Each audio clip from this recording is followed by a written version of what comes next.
जय श्री गोरक्ष। शरीर में आत्मा का वास कहाँ पर है? जीव, प्रकृति और परमात्मा ही अजर अमर अविनाशी सत्ता हैं। जीव एक अनेक प्रकार के शरीर धारण कर संसार में विचरण करता रहता है। अब मैं आपको बताता हूँ कि आत्मा क्या है। जिस प्रकार एक जगह भारी जल समूह को समुद्र कहते हैं। जब समुद्र से अनंत बर्तनों में जल भर लिया जाता है तो समुद्र कम नहीं होता। वे अनंत बर्तनों का जल अलग अलग होने के बाद भी अपना गुणधर्म वही रखता है जो समुद्र का गुणधर्म है। इसी प्रकार परमात्मा पूर्ण है और असंख्य जीव जंतुओं में वही परमात्मा बूंद बूंद होकर आत्मस्वरूप धारण कर हर जीव जगत के कर्मों का लेखा जोखा रखता है। जिस प्रकार परमात्मा रूम रूम में या कण कण में विद्यमान है, ठीक इसी प्रकार परमात्मा आत्मा जीव के रूम रूम या कण कण में आत्मा रूप में विराजमान रहता है। जिस प्रकार परमात्मा जगत के रूम रूम में रमा होने के बाद भी संपूर्ण ब्रह्मांड को चला रहा है।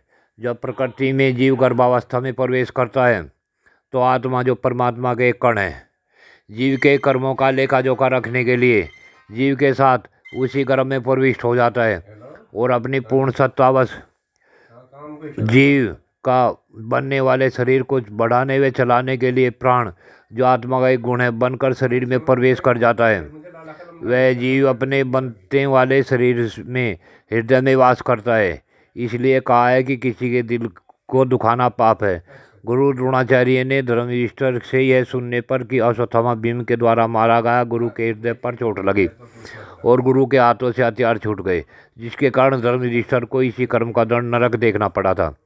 और गर्भ में जीव अपनी होने वाली माता की नाभि से अंदर ही जुड़ा रहता है और आत्मा नाभि केंद्र यानी कि प्रकाश बिंदु के अंदर पूर्ण रूपेण वास करने लगता है और जन्म के पश्चात भी आत्मा नाभि केंद्र में ही वास करता है।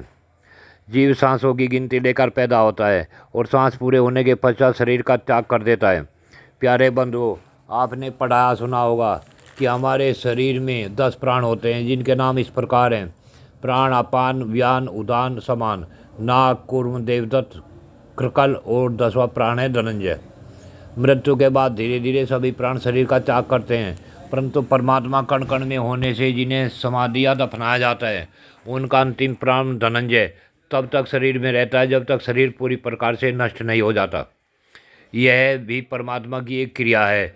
शरीर से प्राण निकलने के बाद भी मृतक के बाल और नाखून बढ़ते रहते हैं।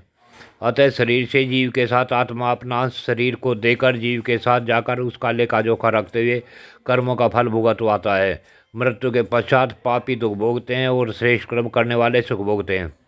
मृत्यु के पश्चात दोबारा जन्म की एक अलग प्रक्रिया है।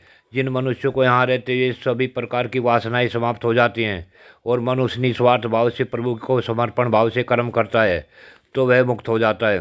परंतु जो मनुष्य वासनाओं से लिप्त हुआ मृत्यु प्राप्त करता है, वह अपने कर्मों का भोग भोगने के लिए जन्म लेता रहता है। जय श्री गोरक्ष। ठीक है भाई।